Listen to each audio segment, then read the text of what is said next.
Okay guys, this is going to be the grand finals for our third Sunday ESL EU MKXL Community Cup.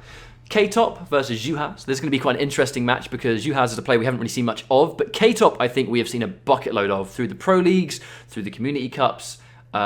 He's been a strong player throughout. However, this time looks like he's going to be using Liu Kang. This is a character we haven't seen from him in a long time, so I'm actually very excited to see what he's going to bring to this. Always going to spend both bars almost immediately. I mean, Liu Kang, to be honest, the character really isn't that much different, apart from the fact that the pressure in Dragon's Fire takes more stamina, you know, so you're going to get the same kind of pressure with similar frames, not the same they used to be. However, you are going to have less reps of that pressure, so you haven't got to worry about it as much. But not to massive life lead right now. Oh no, speaking of the devil, he is going to get hit and take the break route. This has instantly turned from a 50 to 100 situation for K-Top. K-Top, I mean, he has such a massive life lead, I don't think it's a problem, but he just punished teleport with a down one. That could have been a guaranteed full combo into the round win. What is it with Juhasz just not getting punished for his teleports today? It really is a consistent thing, but it's such a key thing to take away from Shiro. You cannot let him do that. It's full combo punishable, and if you're not going to do that, then where's the risk, you know? It goes from risk-reward to all reward and minimal risk. Juhasz is going to get a hard knockdown. K-Top, is he going to spend a bar? He's not. He's going to get a clean jump in. Juhasz, he's going to build a good amount of meter. Oh no, I do not think that is cancel. What we need to see, is a full punishing. And that wasn't even max damage, but I think K-Top wanted him to survive because he wanted a guaranteed chip situation, because Dragon's Fire needs bar, and that was a good way to guarantee some, as well as taking the round away. So that was actually really, really smart calculations from K-Top. Instant air. There's a couple of reps. He tries to go for a third, but he does drop it. Gets good damage anyway, but he's not going to be able to cash that out, unfortunately. He's going to... Doesn't armor break it anymore, mate. Yeah, that 2 hits of armor going to come straight back at you. That post-patch stuff with the back forward 2, having more hits of armor, you can't armor break it as easy anymore.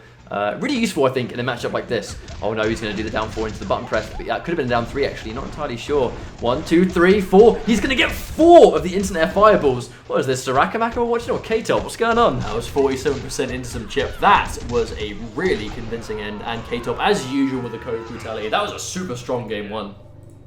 I mean, you can totally tell why he went for this pick, because historically, I think Takeda has not done amazingly well versus Liu Kang. But it's not even Liu Kang, it's Dragon's Fire. It's always been Dragon's Fire, because the pressure is so hard to deal with when you have this I don't want to say the slow normals of Takeda, but it's more the armor, right? The armor, like you just saw, it's not consistently able to get broken as much anymore. But aside from that, matchup is still very similar, or at least that's what it seems, given what we've seen of it since the patch. Well, K-Top is going to be locked into Dragon's Fire. Obviously, winning this match requires him to remain the character he's currently playing. Juhasz has the ability to change if he wants, but I think, considering he's used nothing but Takeda anyway, it's pretty likely that he's going to stick to that anyway. Sky Temple. I hate the stage. Shout out to Sky Temple. I think everyone that plays this game competitively dislikes Sky Temple just because of the rain. It's a cool stage aside from that, you know, the visuals are nice, cool interactions, the monks are praying, they're doing their thing, but it's just not the best. Oh, we get that straight kick into the immediate use of the Meatburn bicycle kick. Down one to back fist. Good patience there. K-Top really wants this first hit. Yeah, you can tell how aggressive he's being. Like, he's spent the bar. He needs to get the first hit to make it worth it, but Juhasz is actually winning on chip. Oh no! Massive delay. Not quite sure what that was about, but cannot get armor broken either. I was just about to say, you know, if Juhasz could have got that first hit, he would have almost a full bar of X-ray within like 20 seconds. Very rare for that to happen, especially as K-Top was struggling to get that hit. Doesn't look like he's having just as much trouble now. He's going to have that bar. Doesn't have the whole lot to go for 2 reps of it. Obviously, the stamina change in the patch makes run cancels cost a lot more stamina than they used to.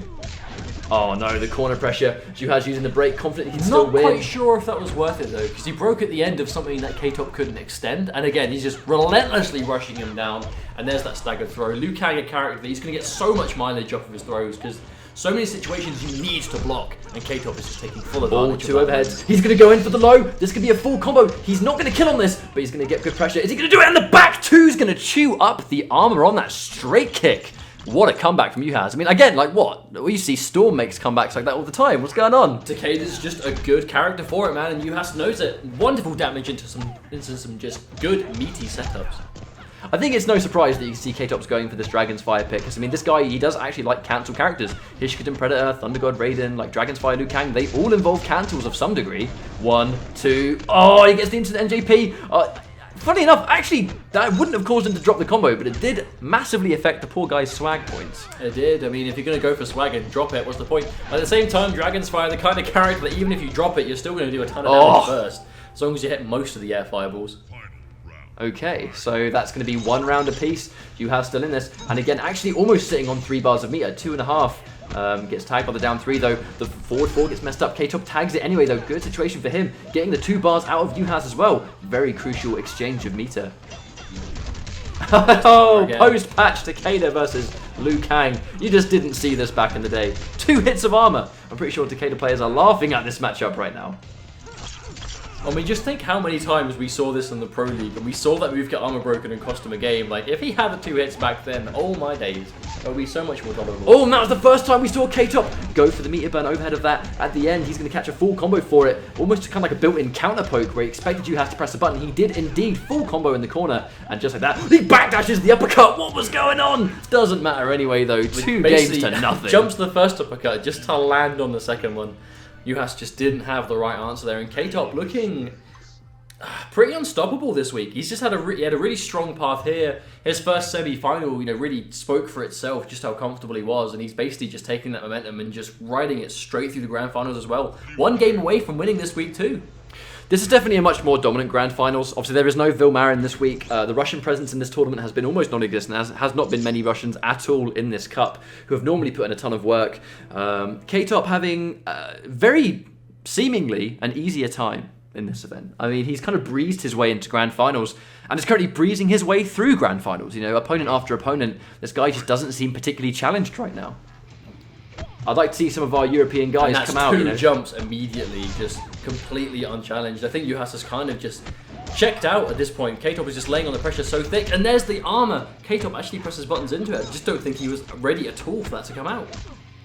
Reading maybe a button press or a backdash, but I think K-Top's happily content to just kind of sit there. There's the bicycle kick. Again, tags it. No instant air fireball, but it is going to allow him to juggle with the standing 1 anyway. And here we go right here. Corner destruction, drops the cancel. This could be the exact opening that Juhasz needs to pull this round back. Sitting on a bar, could make it work. Good block on the low though. He's going to just sit there and be patient. K-Top looking for his moment to strike, but at this point, doesn't look so easy for him to obtain it. And I probably should have just shut up, because the second I say that, K-Top grabs it, full combo with the grab, and there we go. That's going to be tournament point before I can even finish. I don't think there was anything at all Juhasz could have done to avoid that as well. K-Top just seems to be a big fan of letting you live as Liu Kang, so he can set up guaranteed chip damage.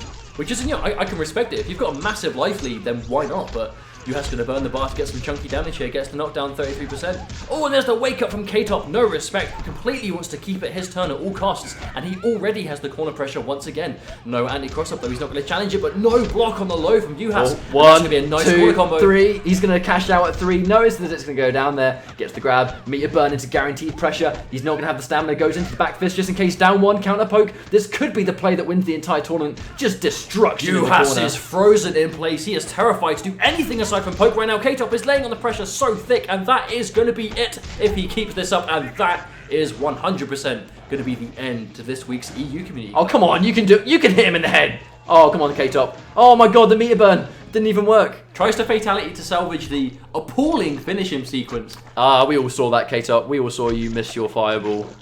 There is no saving it. However, I mean, apart from the fact that we literally just saw him win the tournament. Yeah, well, that doesn't count. If you miss your finish him swag, then you may as well have not won the tournament. It does count, because K-Top is going to be your winner at the 3rd Community Cup. Awesome stuff. Congratulations, K-Top. Fell just short in week 1 to Vilmarin, manages to bring it back this time. K-Top is looking really, really strong in this series. I would like to see. That earned 3 respects. 3 respects for K-Top. No, congratulations. Props to Juhasz for coming second today. Thank you for entering. Thank you to everyone that took part in this tournament. Thank you all for watching as well. Be it on YouTube, be it live on Twitch right now. We do appreciate it. Hopefully you guys enjoyed it. We will once again be doing this next week. But once again, congratulations to our players today. Yeah, I would definitely agree with that. Thank you all for watching. K-Top looking extremely dominant. I mean, like, what? This guy almost won the first one we saw. I do believe he won the second. We were unable to stream last week, hence there was no stream or YouTube for that, because we were at the London Comic Con being extremely busy with the UK Premiership finals for an assortment of games. However, we are back in business. You will see another one of these Community Cups live next Sunday, and you guys can tune in, same place, same time. I think timing will vary depending on how fast the tournament can go. Obviously, same place, same time, but the time may be different. I'm talking about a stream, you know what I mean. Evening time. Tune in the evening. You can never predict these kind of things. Either way, thank you all for tuning in, guys. We will see you next week, and we'll see you throughout the week while we stream assortment of games anyway. Thank you very much for being cool, as always. Hopefully you enjoyed the show. Congratulations to K-Top. No doubt we'll see him next week to try and defend his title. Thank you very much for watching, guys, and we will see you next week.